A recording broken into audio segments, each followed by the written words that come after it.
Η Google σχεδιάζει μια νέα δυνατότητα που πρόκειται να γίνει σύντομα διαθέσιμη στην εφαρμογή Google Maps. Η δυνατότητα αυτή θα επιτρέπει στους χρήστες να σχεδιάζουν δρόμους που λείπουν απευθείας στο χάρτη, βελτιώνοντας έτσι την κάλυψη της υπηρεσίας σε ορισμένες περιοχές όπου οι πηγές δεδομένων δεν είναι ολοκληρωμένες. Η λειτουργία, που αρχικά θα προσφέρεται σε 80 χώρες, θα είναι διαθέσιμη μόνο στην web έκδοση της εφαρμογής για desktop και όχι σε εφαρμογές για κινητά.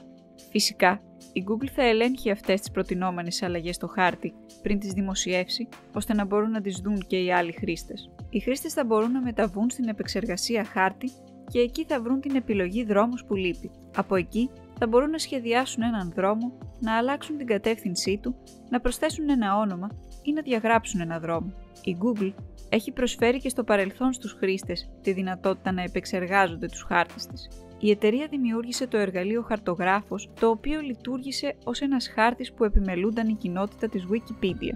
Ωστόσο, λόγω θεμάτων που προέκυψαν με την εποπτεία, η Google αναγκάστηκε τελικά να το σταματήσει το 2017. Παρ' όλα αυτά, ένα περιορισμένο υποσύνολο λειτουργιών του χαρτογράφου διατέθηκε σε ορισμένους χρήστες, τους οποίους η Google αποκαλεί τοπικούς οδηγούς. Οι νέες δυνατότητες επεξεργασίας χαρτών είναι πιο ακριβείς και πιο ισχυρές και θα είναι διαθέσιμες σε περισσότερα άτομα.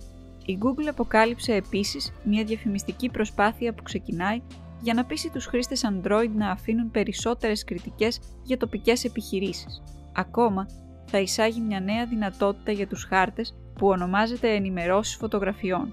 Οι χρήστες θα μπορούν να δημοσιεύουν φωτογραφίες με σύντομες καταχωρήσεις κειμένου, αλλά χωρίς να χρειάζεται να υποβάλουν μια κριτική για την τοποθεσία. Αυτή η λειτουργία θα μπορούσε να βοηθήσει πολλούς χρήστες να αποφασίσουν εάν θέλουν ή όχι να επισκεφθούν μια τοποθεσία. Το μόνο που χρειάζεται να κάνει ένας χρήστης είναι να μεταβεί στην καρτέλα ενημερώσεις, να επιλέξει τη μεταφόρτωση ενημέρωσης φωτογραφίας και στη συνέχεια να ανεβάσει τις φωτογραφίες του με μια σύντομη περιγραφή.